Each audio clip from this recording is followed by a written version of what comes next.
9 y 10 puntos para hacer el trazo del lugar de las raíces. Ese es el concepto del método, ¿no? Entonces, hay que ir respetando todos los puntos porque son importantes y sobre todo atenderlos y saber lo que significan, porque si de pronto no nos acordamos de alguno, puede ser que el trazo nos salga pues, erróneo, ¿no? Vamos a ir leyendo un poquito y ir entendiendo entonces estos puntos. El punto número 1. Está súper sencillo, dice inicio y final de las trayectorias. Eso habíamos dicho que en su momento el lugar geométrico de las raíces va a empezar en los polos y va a terminar en los ceros, es decir, empieza en los polos finitos y termina en los ceros finitos.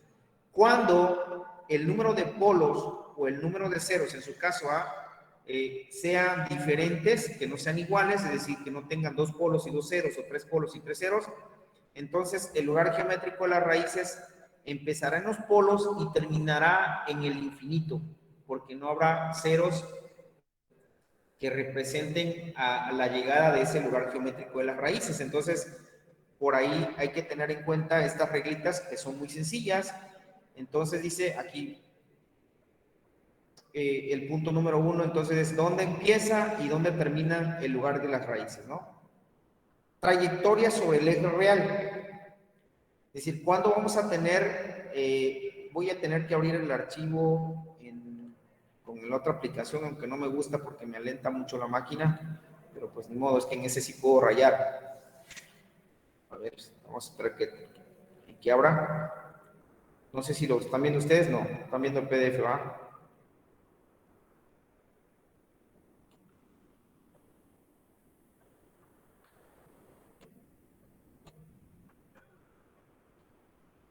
Ahí está. Ahora sí, el archivo. Bueno, aquí dice trayectoria sobre el eje real. Pues obviamente sabemos. Voy a activar el lapicito. Espero que termine de cargar.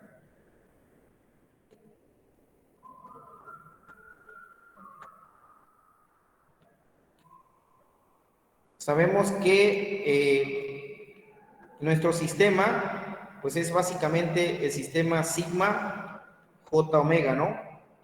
Entonces está hablando en este eje, el eje real, el eje de sigma. ¿Cuándo vamos a tener lugar de las raíces en ese eje? Entonces dice, cada parte del lugar geométrico de las raíces sobre el eje real se extiende sobre un rango de un polo o cero a otro polo o cero. Existe trayectoria sobre el eje real si la cantidad total, esto es lo importante, si la cantidad total de polos y ceros reales, GDS, HDS, a la derecha de un punto de prueba es impar. Es decir, si este es mi punto de prueba, por ejemplo, aquí, sobre el eje real, y a la derecha de ese punto, que sería de este lado, existe un polo y un cero, por ejemplo, ¿sí? Entonces, decíamos que el polo con el cero, pues se suman en cantidad, por así decirlo, en cantidad, y entonces en realidad tengo dos términos a la derecha de este punto de prueba. Y entonces, quiere decir que en esta parte, o este punto de prueba no va a formar parte del lugar de las raíces, porque el número en cantidad de polos y ceros es un número par. Para que exista, o para que en ese punto forme parte del lugar de las raíces, a la derecha del punto debe de existir, si este es mi punto de nuevo, entonces debe de existir un número impar de elementos. En este caso hay 3, por lo tanto significa que aquí sí va a haber, este punto forma parte del lugar de las raíces. Eso es lo que nos dice este enunciado número 3, por eso dice sobre el eje real. El eje real es sobre sigma, básicamente. Entonces, ¿qué tenemos que cuidar? Que el número de elementos llamados polos y ceros sean impares, ¿ok? Entonces hay que tener cuidado. ¿Qué más? Ubicación, el punto número 3, ubicación de los ceros infinitos. Dice, cuando el lugar geométrico de las raíces tiene tiende a infinito, es decir, cuando ese tiende a infinito, lo hace en forma asintótica en línea recta. Esto lo vamos a calcular, que es el número de asíntotas. Decíamos, si de pronto yo tengo esto, y tengo, por ejemplo, este polo aquí, y de pronto vamos a tener una curva que más o menos sería así, y sería así, por ejemplo, entonces, de manera, o sea, esta curva va a salir así si lo haces en MATLAB, ¿no? En MATLAB te va a dar la curva, pues, perfecta, pero nosotros, como no sabemos exactamente cómo va a ir la curva, lo que hacemos es tratar de aproximar eso a una asíntota, que no es más que es una línea con una pendiente que pasa tangente a esa curva naranja. No me sale muy bien, pero ahí está más o menos, no es que no puedo pasar. Ese sería el azul, lo que estoy tratando en azul, de poner azul, es mi asíntota. ¿Qué pasó ahí? Es que se borró. Sin nada. Lo borré. Si esta era mi curva hacia abajo, es que se borró ahí. Este era. La verdad que he batallado mucho con esto de los punteros. Entonces aquí, esta otra sería mi asíntota. Entonces, esas dos asíntotas que acabo de trazar, vean que es una aproximación a la curva naranja. Eso lo hacemos a mano porque no sabemos que el trazo va a ser totalmente como esa curva naranja, ¿no? Entonces son aproximaciones y se calculan y se determinan en función de quién, de este ángulo y de este ángulo, por ejemplo. A partir del ángulo que tú sepas, este ángulo y este ángulo, tú determinas entonces dónde vas a trazar tu asíntota, que va a ser una aproximación del lugar de las raíces. ¿Eso cuándo va a suceder? Pues cuando casualmente el lugar de las raíces no existan los ceros donde tenga que llegar el lugar de las raíces, sino aquí vamos a pensar que esto tiende hacia infinito y esto va a tender a menos infinito, ¿no? En algún momento, porque no hay un cero como tal donde llegue el lugar de las raíces de este sistema. Entonces son casos, repito, donde el número de polos y el número de ceros no coinciden. Vamos a tener asíntotas por ahí en nuestro lugar de las raíces. Bueno, ahí está, eso es lo que nos explica el punto número 3. Vamos a calcular el número de asíntotas. Y vamos a calcular el centroide también. El centroide es básicamente esto que acabo de borrar, que si tenemos de nuevo aquí así, yo puse un otro color, vamos a poner que aquí es mi punto, aquí están mis asíntotas, por ejemplo, este punto de aquí, de donde salen las asíntotas, ese es el centroide y eso también lo vamos a calcular con esa fórmula que está aquí. Vean que son sencillas, las asíntotas con esta y el centroide con esto. Entonces, estoy hablando de los puntos en cuestión, pues de lo que vamos a tener que calcular. Esto es obviamente para hacerlo a mano, ¿eh? Pues todo el trazo se tiene que corroborar ya con la aplicación en MATLAB, ¿no? ¿Vamos bien hasta ahí?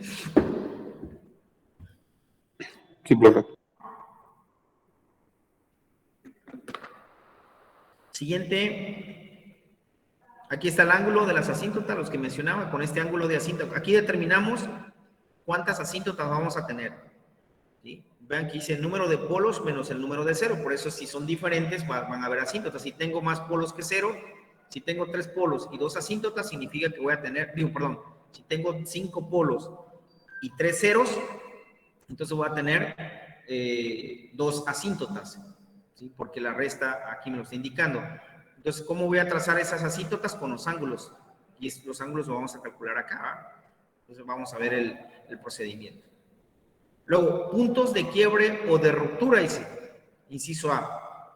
Cuando existen trayectorias entre 2 polos o 2 ceros reales, existen puntos de ruptura en el cual el lugar de las raíces deja el eje real. Esto es no más que lo que aparece incluso en la figura de arriba, pero bueno, la vuelvo a hacer aquí rapidito.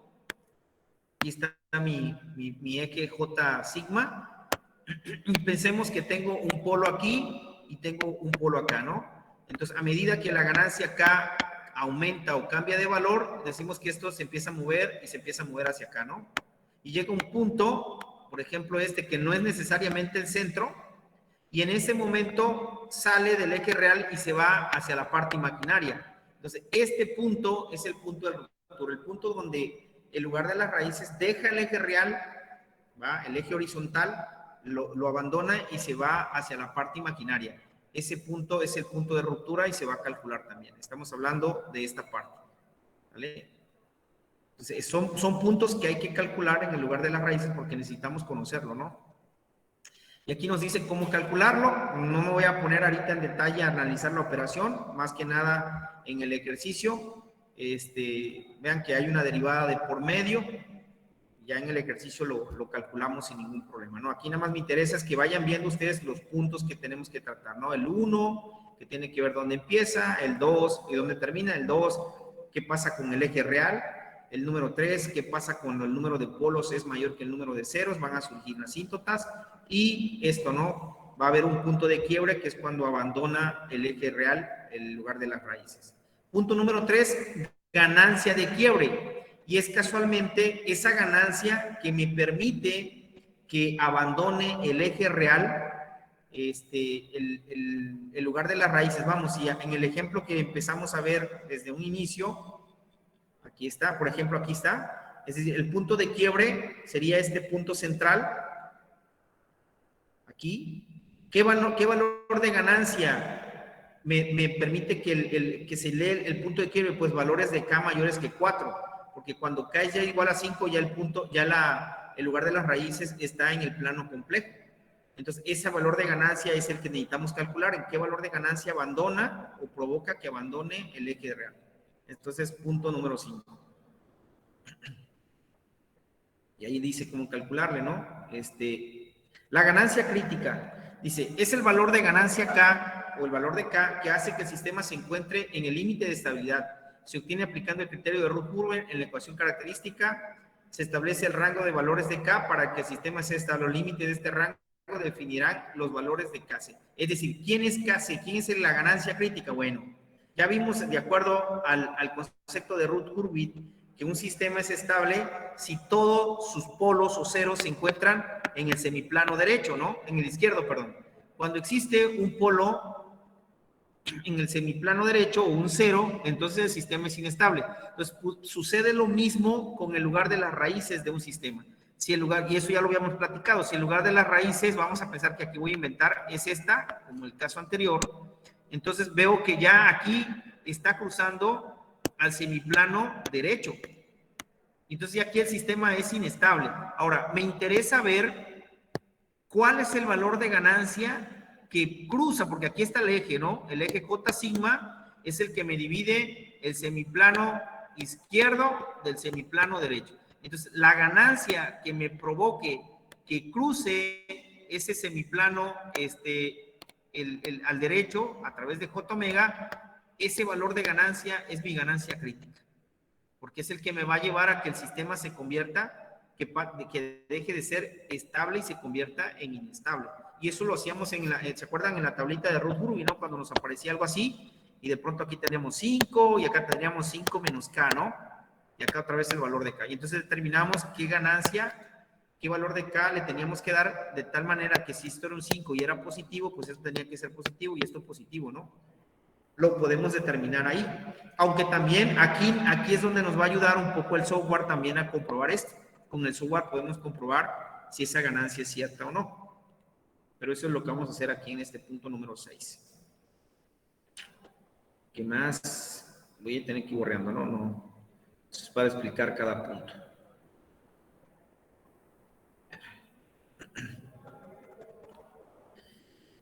Frecuencia crítica es algo, ya borré la gráfica, pero es igual. La frecuencia crítica es, de nuevo, voy a tener que trazar, ni modo. Tengo mi eje, este es J omega. Omega es mi frecuencia.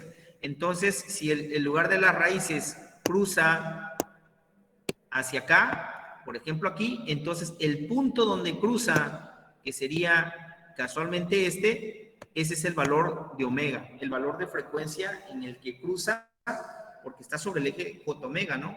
Entonces, conociendo ese dato, pues conoces el punto de cruce hacia el lado derecho, pues conoces cuál es la frecuencia crítica.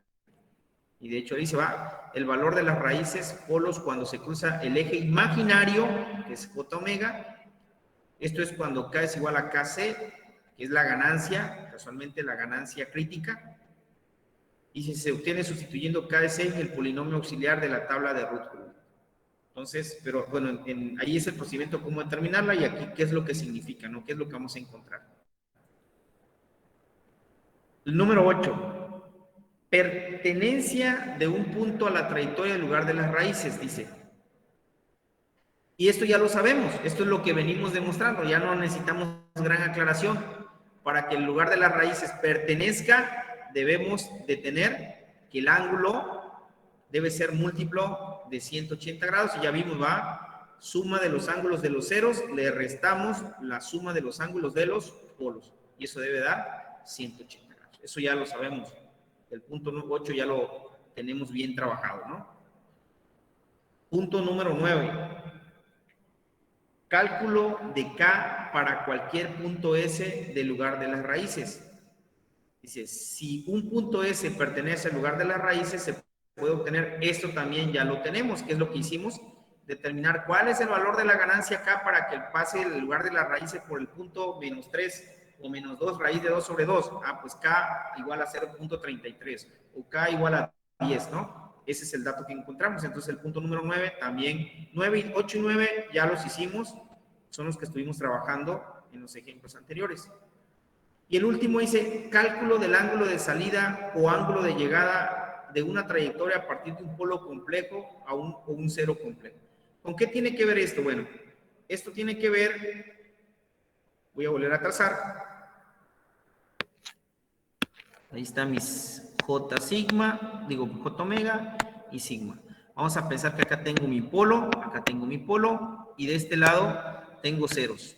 Tengo un cero de este lado y tengo cero de este lado. ¿Vale? Entonces, si yo trazo el lugar geométrico de las raíces de este sistema que tiene dos polos y dos ceros, entonces el lugar de las raíces sería algo como esto.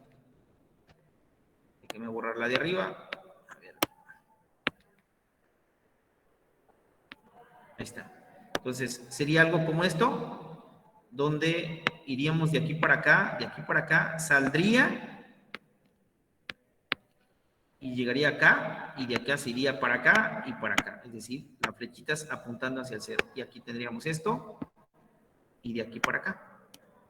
Entonces, este ángulo que le voy a llamar alfa y este ángulo que le voy a llamar teta son los ángulos. Ese sería el ángulo de salida y este es el ángulo de llegada.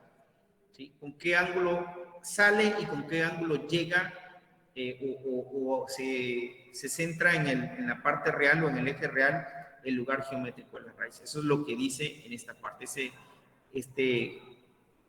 Por eso dice ángulo de llegada y o ángulo de salida también se calcula, ¿no? Por eso dice ángulo de salida o ángulo de llegada. Eso es lo que vamos a calcular en el punto número 10. Bueno. Claro, los 10 puntos de los que se tienen que hacer, jóvenes. ¿Alguna pregunta en alguno en particular? De nuevo, rapidito. Véanlo porque pues ya nada más en el ejercicio, perdón. Todo eso solo para un solo eje. Para dibujarla. Solo para dibujarla. Así es. Ahí está. Profe, Sí. ¿y qué pasa si el número de asíntotas es negativo? El número de asíntotas es negativo. Pudiera, sí, no, o sea, yo dije que el número de polos fuera mayor que el número de ceros, pero puede suceder lo contrario. Hay ejemplos donde puedes tener más ceros que polos, y entonces igual vas a tener al final de cuenta, pero en este caso, el polo, bueno, más bien el cero, que es el de llegada, se representa igual de manera similar, pues al final vas a tener que calcular el número de asíntotas también de esta manera. No tiene nada que ver que sea negativo como tal. Lo que nos va a dar esta operación de resta es simplemente cuántas asíntotas tenemos. que simplemente es con que tú observes cuántos polos y cuántos ceros tienes, automáticamente sabes, voy a tener 4 asíntotas, voy a tener 3 asíntotas, voy a tener 2, independientemente si es mayor el número de ceros o el mayor el número de polos. Entonces, esta ecuación es representativa nada más porque puede significar lo contrario, ¿no? Puede significar que haya más ceros que polos, pero o sea, al final el trazo de las asíntotas es similar. ¿Ok? No, el negativo no significa, no tiene ningún significado gráfico como tal. ¿Sale? 4, el 5, voy a hacer un poquito más pequeño para que se vean más, ahí está. 5, 6, 7, el 8, el 9.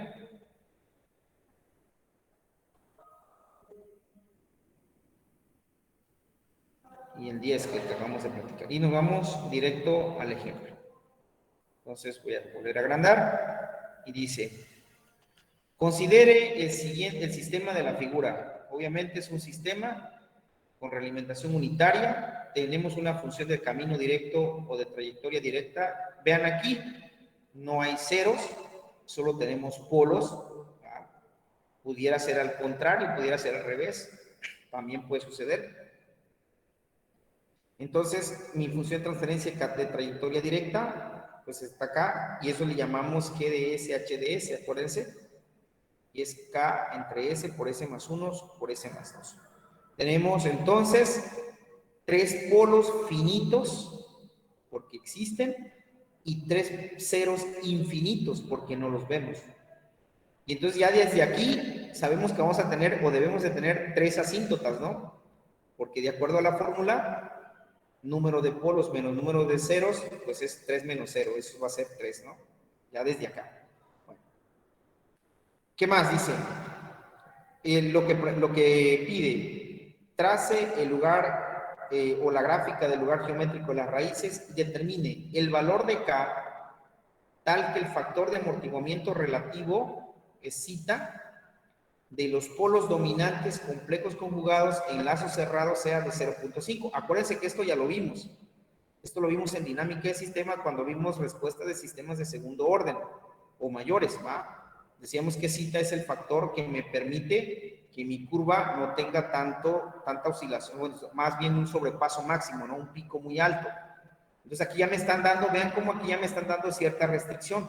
Me están diciendo cuál es el valor de la ganancia acá para que el factor, o cuál debe ser el valor de la ganancia acá para que el factor zeta, el factor de amortiguamiento relativo, no sea mayor que 0.5 o que más bien sea 0.5. Hay que investigarle, ¿no? Bueno, de entrada, vean, para el sistema determinado dice, lo primero es la condición del ángulo. La condición del ángulo, ya sabemos que esto debe ser múltiplo de 180 grados. ¿Sí? Múltiplo de 180 grados.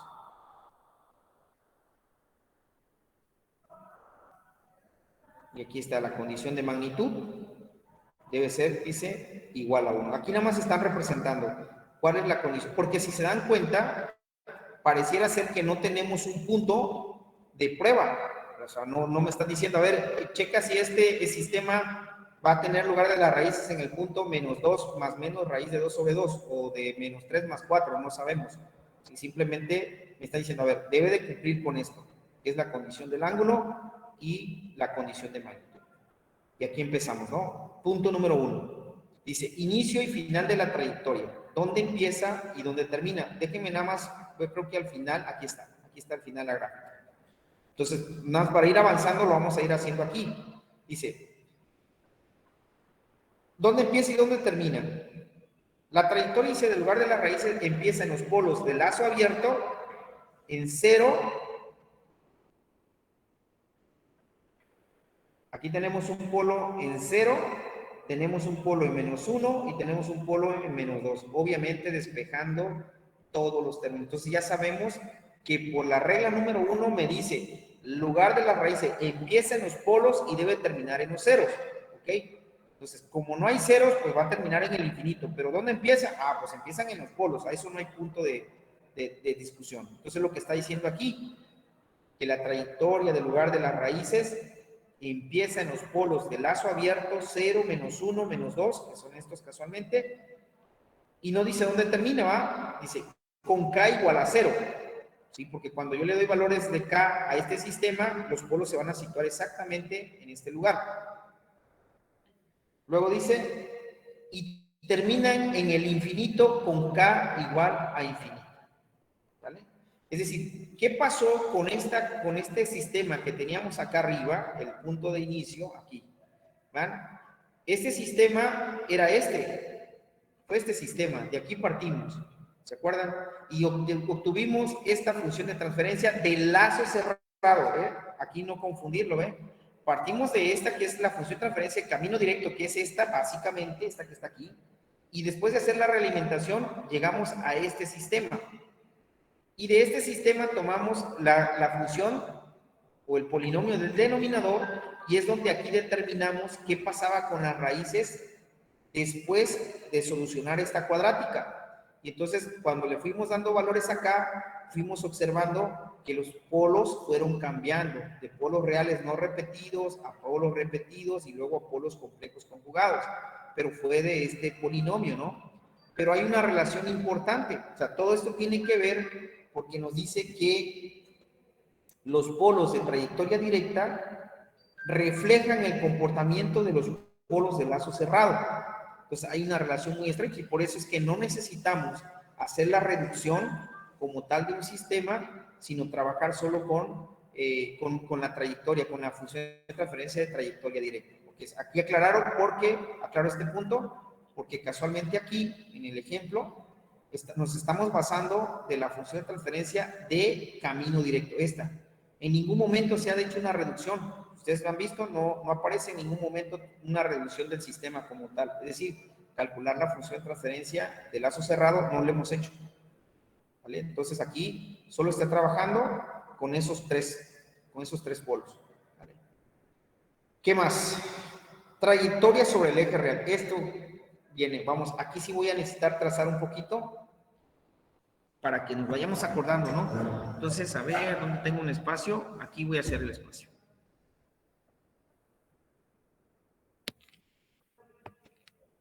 Trazamos nuestro sistema J, omega y sigma y ubicamos los polos. Lo voy a poner en otro color, lo voy a poner en rojo. ¿Dónde están los polos? Ah, bueno, está situado en 0, ahí va una X. En menos 1, ahí va otro. Y el menos 2, aquí está el otro. ¿Vale? Dice, la trayectoria sobre el eje real existe entre los polos 0 y un menos 1 y de menos 2 a menos infinito. ¿Cómo supo esto el autor? ¿Cómo supo que los valores están, o que el lugar de la raíz pertenecen sobre el eje real? A ver, espérenme un tantito. Espérenme.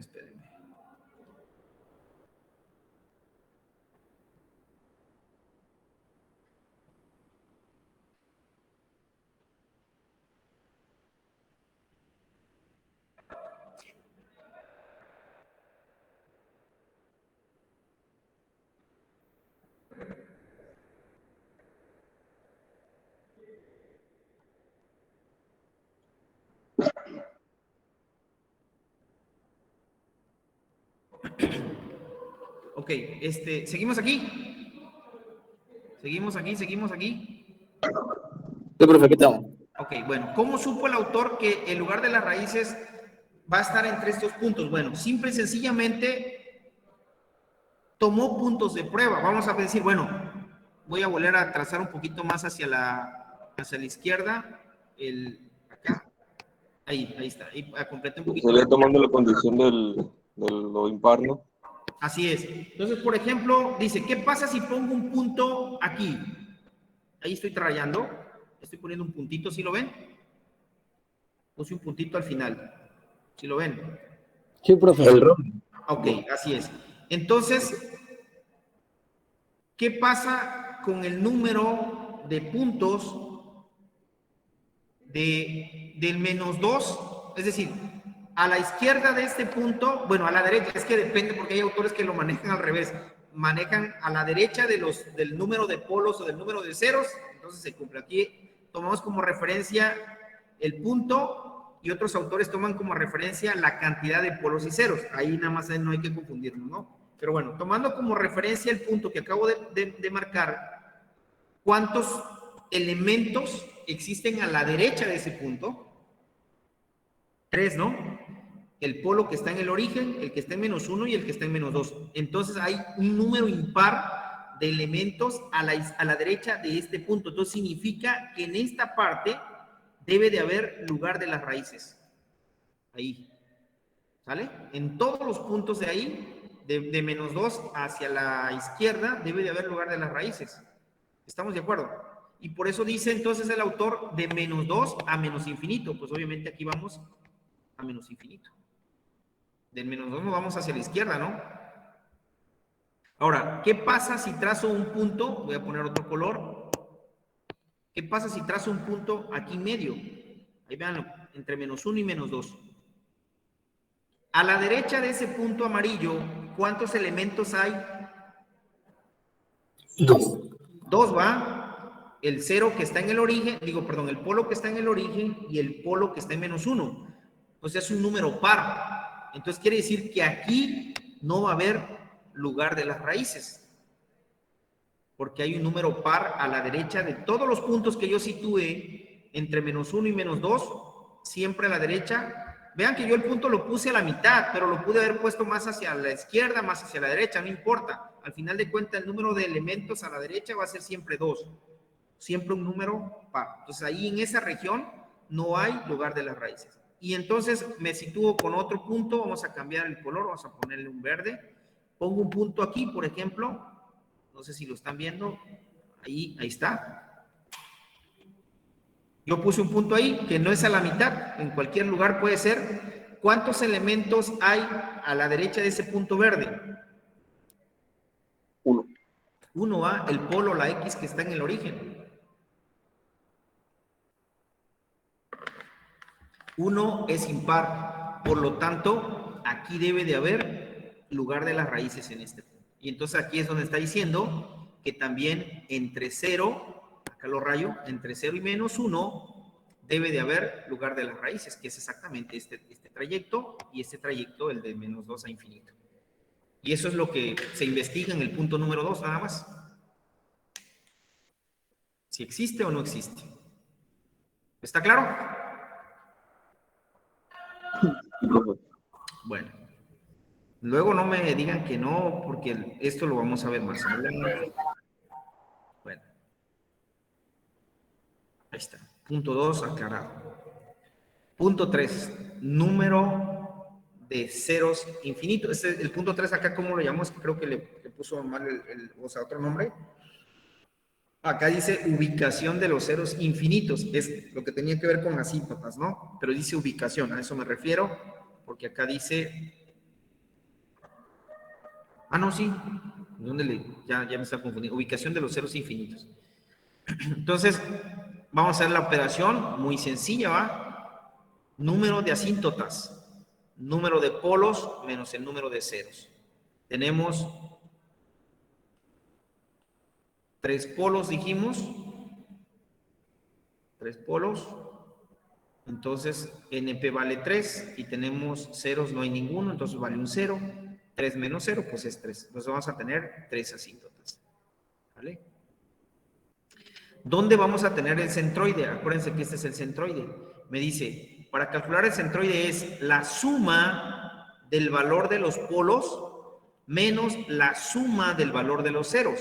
Entonces, si yo tengo un polo en 0, en -1 y -2, pues lo que vamos a hacer es sumar 0, -1, -2. Ahí está. Menos la suma de los ceros, pero como no tenemos ningún cero, pues le ponemos un 0. Listo. Entre, dice, el número de polos menos el número de ceros. Eso ya sabemos que es igual a 3. Es este 3 que está aquí. Haciendo la operación, acá arriba me va a quedar -1 y -2, pues eso va a dar -3, ¿va? -3 dividido entre 3, pues eso va a dar -1. Muy sencillísimo, ¿no? Se ve muy compleja bueno, se ve así como que apantalladora la fórmula, pero pues simplemente sumas y restas, ¿no? ¿Sí o no? Sí, profe. Bueno, voy preguntando porque pues si usted no me dice nada, Pues puedo pensar que ya hasta se me durmieron. No, Bueno, profe. siguiente, Profe, yo sí tengo una pregunta. dime. La sumatoria de P y que es la de arriba es la misma de los ceros, ¿no? O sea, de los polos. O sea, ya ves que son 3 polos. En uno es 0, el otro es 1 y 2. Entonces, Ajá. a eso se refiere. No, aquí es el valor de los polos. No la cantidad de los polos, la cantidad es esta. Ok. Aquí es el valor, por eso pusieron un valor, un polo tiene un valor de 0, el otro tiene un valor de -1 y el otro tiene un valor de -2. Si tú haces la operación de esto, te da -3, ¿va? Que no es lo mismo que este 3 que está acá. ¿Sí? Aquí es el valor de los polos, no la cantidad. ¿Sí? Ok, profe. Ok. Entonces, el centroide se va a encontrar en -1. Y luego, el último es el ángulo de las asíntotas. Dice, el ángulo de las asíntotas va a ser más menos 180 grados o múltiplo de él, porque dice 2K más 1, dice, ¿no? Entonces, entre NP menos NZ, que es casualmente el número de asíntotas, que es 3. Haciendo la operación, te quedaría, ¿va? 180 dividido entre 3, pues eso va a dar 60, va a ser múltiplo, dice, de 2K más 1. ¿Qué significa? Que entonces acá tú le puedes dar el valor que tú quieras. Puedes empezar en 0 si quieres. En esta ecuación, ¿qué pasa cuando K es igual a 0? En esta ecuación, ¿qué va a quedar aquí? Pues te va a quedar 60, 2 por 0, más 1. ¿Cuánto va a ser eso? Pues 2 por 0 es 0 y me queda 1. Entonces 60 por 1, pues es 60. Este es 60 que tienes aquí. ¿Listo?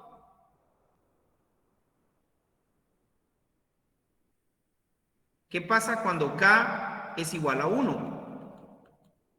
Ah, bueno, entonces vas a tener más menos 60 grados, 2 por 1, más 1, ¿no? ¿Cuánto va a ser esto? 2 por 1 es 2, más 1 es 3, ¿va? 3 por 60, ¿cuánto es? 180, ¿no? Este 180 que tienes aquí. ¿Estamos de acuerdo? Sí. Ahora, le damos otro valor. ¿Qué pasa si K es igual a 2? Entonces vas a tener más menos 60 grados por 2 más 1. Esto va a ser 2 por 2, 4. 4 más 1, 5. 5 por 60, ¿cuánto es? Más menos. 300. ¿Mande? 300 grados, ¿va? ¿Estamos de acuerdo? Bueno, Sí, profe. ok. Ahora, Sí. ¿por qué el autor entonces ya no puso acá 300 grados, sino nada más puso 60 y 180? ¿Por qué sería? Es que vuelvo a quedar en el mismo punto. Exactamente. Así es, porque 300 grados y 60 grados representan el mismo punto en la circunferencia. Entonces ya no tiene caso, si tú sigues con K igual a 3, con K igual a 4, con K igual a 5, vas a tener siempre el mismo punto representado por 60 grados y por 180 grados. Entonces ya no tiene caso seguir poniendo más valores de K. ¿Sí? ¿Estamos de acuerdo?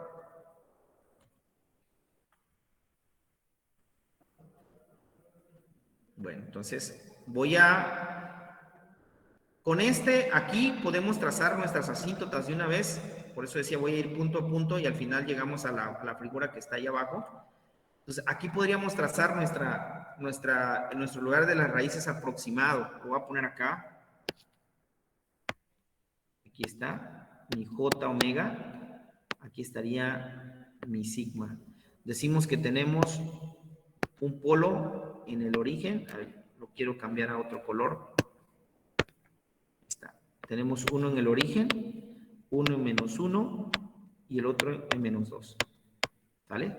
Entonces, de acuerdo, dice que deben de haber 3 asíntotas. Aquí están, lo voy a poner en otro color. Vamos a poner un amarillo más fuerte. 3 asíntotas.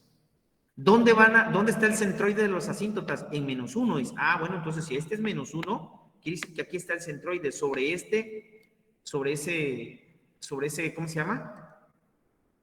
Sobre ese polo, ahí mismo. Ahí está el centroide en -1.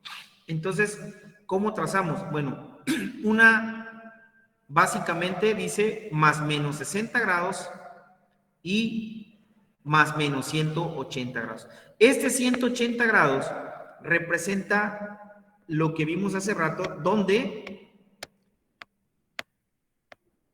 este valor parte de -2 y se va hacia -infinito. Este es una asíntota, porque si tú mides el ángulo de aquí hasta acá, son 180 grados.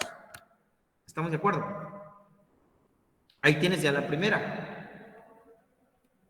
La segunda, ¿qué ángulos deben de tener las segundas asíntotas? 60 grados.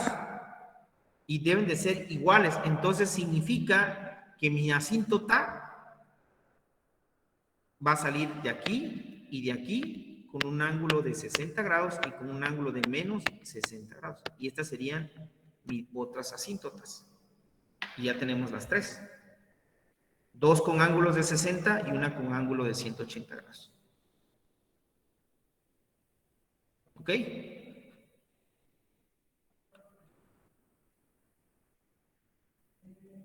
Bueno, tómenle foto o algo porque yo voy borrando. Sí, profe. Bueno. Estamos en el punto 3.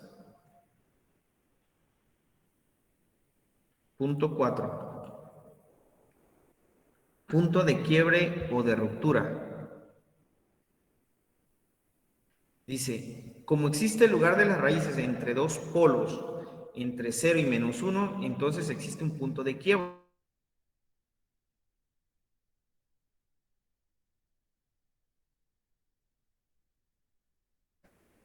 Ahí está. Dice, cuando existe una trayectoria entre dos polos o dos ceros reales, existen puntos de ruptura en el cual el lugar de las raíces deja el eje real. ¿Cómo vas a calcular eso? Dice, procedimiento para determinar los puntos de quiebre. Ahora sí vamos a atenderlo, dice. De la ecuación característica, únicamente esto, y después que lo despejes, vas a derivar, dice, el valor del despeje que te dio. Y dice, y luego obtener las raíces de la ecuación, pues de la derivada del punto número 2. Entonces, eso es lo que vamos a hacer. Vamos a tomar la ecuación fundamental. Ahí está, vean. Nuestra ecuación fundamental, ¿dónde está? No, perdón, aquí. Es esta, ¿no? Pero acuérdense que esto es 1 más GDS HDS igual a 0. Esa es la ecuación fundamental. Repito, 1 más GDS HDS igual a 0. Este 1 de ahí sale. Y pues básicamente, si tú lo pasas del otro lado, que está sumando, pasa del otro lado restando, ¿no? Aquí estaría el negativo. Y por lo tanto, si multiplicas todos los términos del denominador, si haces la operación de multiplicación, pues vas a tener un polinomio s cúbica, 3s cuadrada, más 2s. Creo que lo de menos es dar por default que multiplicamos, nos daría eso, ¿no? Y este polinomio es el que casualmente tienes que derivar. ¿Con respecto a quién vas a derivar? Pues con respecto de s, ¿no? Vas a derivar una derivada muy sencilla, ¿no? Aquí me está diciendo, dice, vas a derivar k con respecto de s. Y entonces derivando, vean que la derivada de 3s cúbica, 3s cuadrada, la derivada de 3s cuadrada, 6s, y la derivada de 2s, pues es un 2. Y eso está igualado a 0. Esa es mi derivada. Y ahora sí dice, de este polinomio lo vas a resolver. Vas a encontrar las raíces de este polinomio, que es básicamente este de aquí, ¿va? Entonces, si resolvemos la cuadrática, como le quieras resolver, obviamente por factorización no se podría, ¿va? Estamos viendo los resultados. Una raíz es menos 0.422 y la otra es S menos 1.577. ¿Ok? Entonces, con esos dos valores, ¿cuál tomas? ¿Cuál eliges? Bueno, si ya sabemos, voy a borrar acá antes de que se me pase. Entonces, si ya sabemos rápido otra vez, que esta es mi trayectoria y que esa trayectoria tiene este polo, tiene este polo y tiene este polo. Y estamos hablando de la trayectoria que está aquí, entre el polo -1 y el polo que se encuentra en 0. Y entonces tengo un valor de menos 1.57 y de menos 0.422. Si tomara el valor de menos 1.57, estaría por acá el punto. Y entonces ya no estoy hablando de esta región de entre menos 1 y 0, sino estoy hablando de una región acá donde no hay lugar de las raíces. ¿Se recuerdan? Ahí no hay lugar de las raíces. Entonces el valor a considerar es 0.422. Entonces el punto estaría como por aquí más o menos, ¿no? Ahí. Ese es el dato que tendríamos que tomar, porque ese punto sí está entre el valor de menos 1 y 0, que son los dos polos que tenemos, en los cuales tenemos lugar de la raíz. El otro, entonces, lo desechamos. ¿Ok? Aquí nada más explicamos por qué tomamos el dato, ahí está, y de hecho ahí lo pone el autor, dice, como el punto de ruptura debe estar entre 0 y menos 1, entonces el dato es 0.422, puesto que este no estaría entre 0 y menos 1. Es muy clarito, ¿no? En la recta numérica. Entonces ya con eso calculamos el punto de quiebre o de ruptura. ¿Dónde se va a situar? Vean, bueno, y otra aclaración es casualmente lo que venimos diciendo desde hace rato, ¿no? Si volvemos a trazar mi polo en 0 y mi polo en menos 1, el punto de ruptura casualmente no es el centro, ¿va? No es el centro, sino está un poquito más atrás. Está más acá, en 0.42. Ahí va a abandonar la parte real y se va a ir a la parte imaginaria en lugar de las raíces, no en el centro. En algunos libros les llaman punto de silla, ¿no? Punto silla. No sé si lo han escuchado alguna vez. El punto silla de un sistema. Es exactamente lo mismo. Bueno, déjenme descansar unos minutitos porque ya me duele la garganta estar hablando como loco.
Profe, me comenta Alexi que se lo puede aceptar en la llamada. Acabo de entrar. Ah, ya le di entrada.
Ok, regresamos.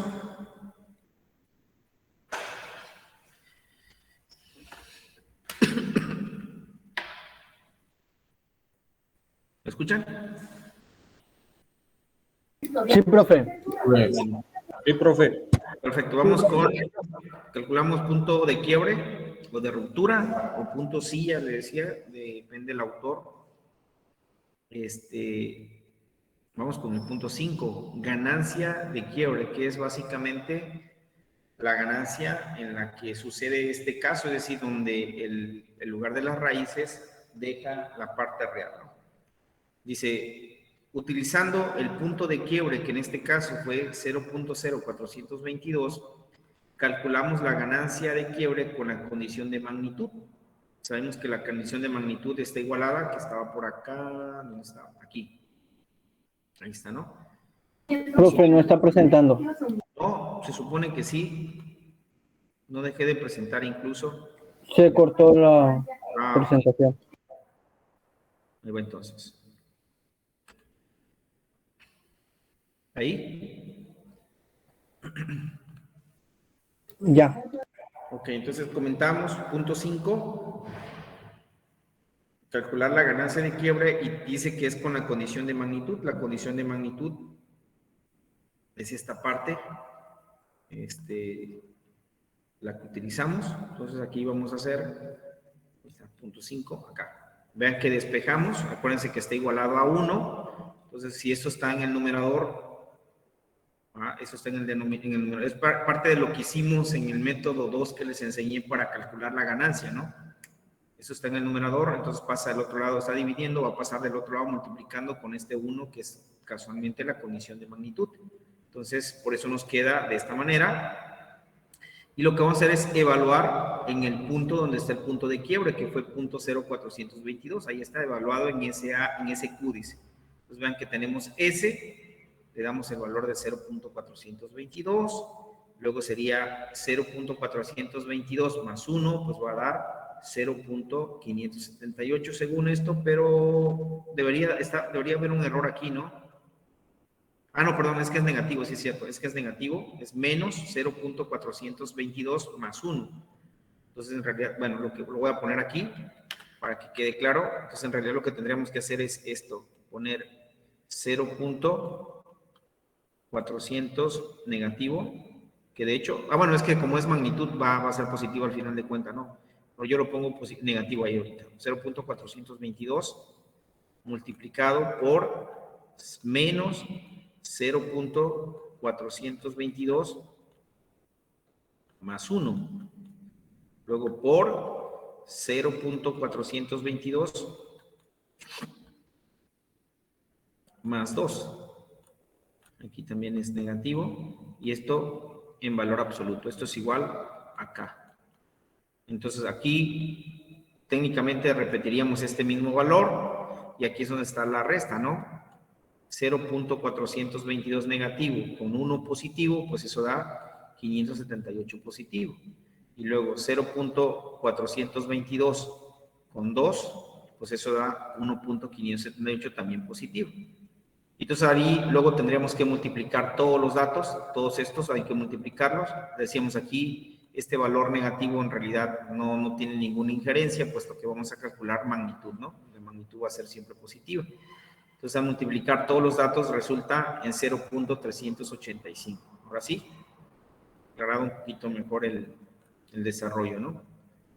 Entonces quiere decir que cuando la ganancia al sistema, yo le pongo una ganancia K igual a 0.385 y se va a encontrar, en lugar de las raíces, se va a encontrar exactamente en este punto donde va a abandonar la parte real y se va a ir a la parte imaginaria. Ese es el valor de ganancia que acabamos de calcular, punto número 5. Punto 6. Ganancia crítica. Acuérdense que la ganancia crítica es la que nos va a permitir determinar en qué lugar, o sea, cuál es el valor de K que le doy al sistema para que cruce del semiplano izquierdo al semiplano derecho y se convierta en un sistema inestable. Esa es la ganancia crítica. Okay. Entonces dice, vean que aquí vamos a recordar un poquito del método de Roth-Hurwitz.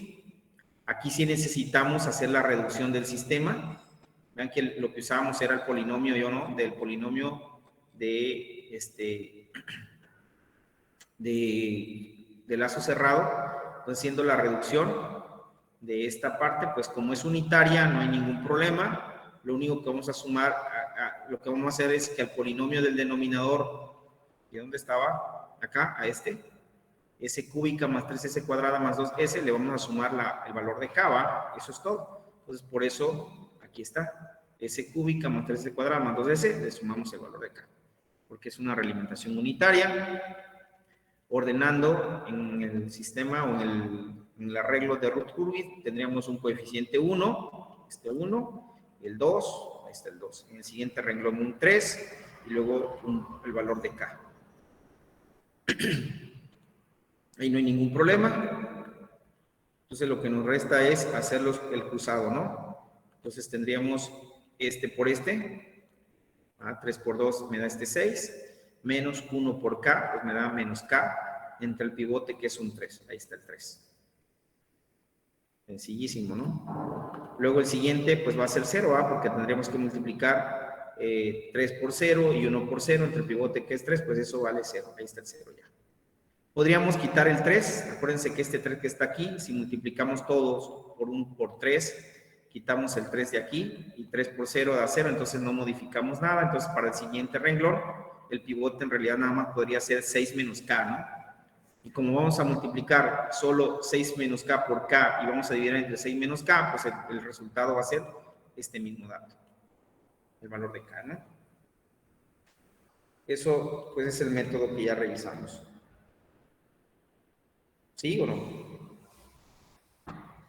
Bueno, y pues por último tenemos que saber cuál es el valor de ganancia. Si en realidad, vean que aquí podríamos hacer como le hacíamos nosotros en el otro autor, es decir, quitar el 3 de aquí, dejarlo así. Entonces tendríamos un 1, un 3 y luego 6 menos K y K. Entonces quiere decir que si este es positivo y este es positivo, significa que todo esto debe ser positivo y que este también debe ser positivo. Entonces aquí, para que esto sea positivo, entonces K debe ser mayor que 0, ¿no? En este renglón. ¿Estamos de acuerdo? En el renglón ese 0. Sí, profe. ¿Y qué pasaría en 6 menos K? En 6 menos K, que también esto tiene que ser mayor que 0, ¿no? Tiene que ser mayor. El arreglo 6 menos K tiene que ser mayor que 0. Entonces, resolviendo la desigualdad, tendríamos que K, o más bien menos K, es mayor que 6, menos 6. Y entonces, como vamos a multiplicar con un negativo, entonces K va a cambiar el signo y esto significa que va a ser K menor que 6. Aquí el autor puso K igual a 6, pero en realidad acuérdense que no puedes poner el valor. Bueno, que aquí sí lo podemos poner porque en realidad acuérdense que decíamos que cuando le damos el valor y el renglón se vuelve 0, lo que tenemos es un sistema marginalmente estable. Entonces quiere decir que pues ya es inestable. Entonces con el valor K igual a 6, pues damos por hecho que sí. Aquí sí podemos sustituir el valor de K igual a 6. Yo aquí puse K menor que 6, pero en realidad esto es para determinar que esto sea estable. Pero aquí lo que estamos tratando de investigar es lo contrario, ¿no? ¿Cuál es el valor de K que le voy a dar para que se vuelva inestable el sistema? Pues van a ser valores mayores que 6. O con K igual a 6, ya con eso. 6, 7, 8, 9, todos esos valores, pero el valor preciso es K igual a 6. Simplemente un despeje, ¿no? Con eso. Vean que por eso tomo una igualdad y no tomo una desigualdad como punto de análisis.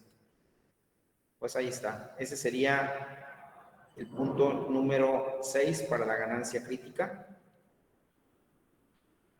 Cuando el sistema pasa del semiplano derecho a la izquierda. Bueno, vamos a pasar la asistencia.